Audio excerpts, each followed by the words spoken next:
বন্ধুরা, আজকে আমি আপনাদের বানিয়ে দেখাবো আলুর চোখা। তো আলুর চোখা বানাতে কি লাগছে? প্রথমে লাগবে আলু। এই আলুগুলো আমি সেদ্ধ করে রেখেছি। এগুলো খোলা ছাড়িয়ে আমি টুকরো টুকরো করে কেটে নেব। লাগবে কি? হলুদ গুঁড়ো 1 চামচ নিয়েছি, জিরের গুঁড়ো 1 চামচ, নুন স্বাদ মতন, 1 চামচ ধনের গুঁড়ো, লাগবে গোটা জিরে, লাগবে ধনে পাতা এখানে ধুয়ে কেটে নিয়েছি, লাগবে কাঁচা লঙ্কা যে যতটা ঝাল খাবেন সেই হিসাবে, লাগবে টমেটো, এখানে 1খানা টমেটো আমি কুচিয়ে নিয়েছি, আর লাগবে সর্ষের তেল। তাহলে আমি সবার আগে আলুগুলো ছাড়িয়ে টুকরো টুকরো করে নিই। দেখুন, তাহলে আলুগুলোকে ভালো করে ছাড়িয়ে আমি টুকরো টুকরো করে কেটে নিয়েছি।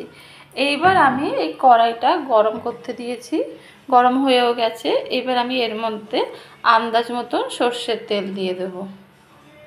এবার তেলটা গরম হোক ততক্ষণ। তেলটা আমার গরম হয়ে গেছে। এইবার আমি এইখানে এই ছোট চামচে এই 1/2 চামচ মতন আমি গোটা জিরেটা দিয়ে দিলাম।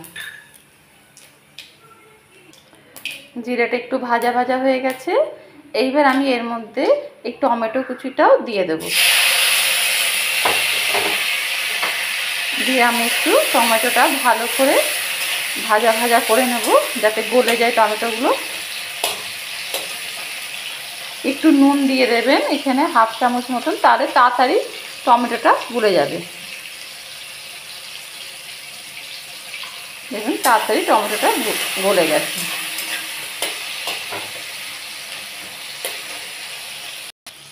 টমেটোগুলো আমার গলে গলে গেছে। এইবার আমি এর মধ্যে যে কেটে রাখা আলুটা রেখেছিলাম, এইবার এর মধ্যে আলুটা আমি দিয়ে দিচ্ছি।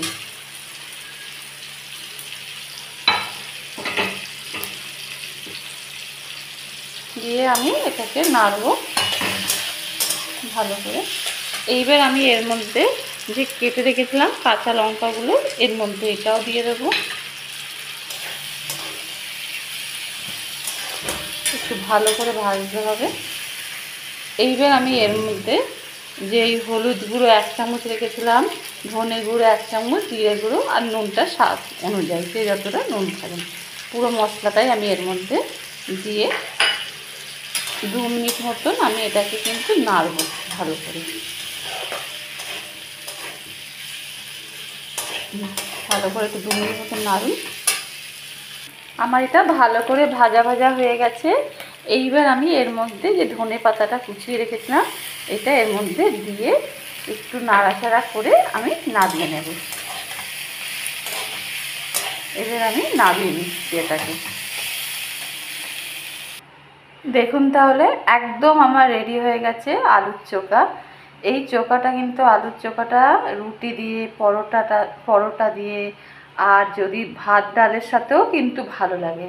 আর এটা বাচ্চাদের টিফিন কিন্তু খুব ভালো লাগে। বাচ্চাদের টিফিনটা কিন্তু পুরো ফিনিশড করে আসে। যদি আমার এই রেসিপিটা আপনাদের যদি পছন্দ হয়ে থাকে তাহলে অবশ্যই লাইক আর সাবস্ক্রাইব করতে ভুলবেন না। তাহলে আজকে এই পর্যন্তই।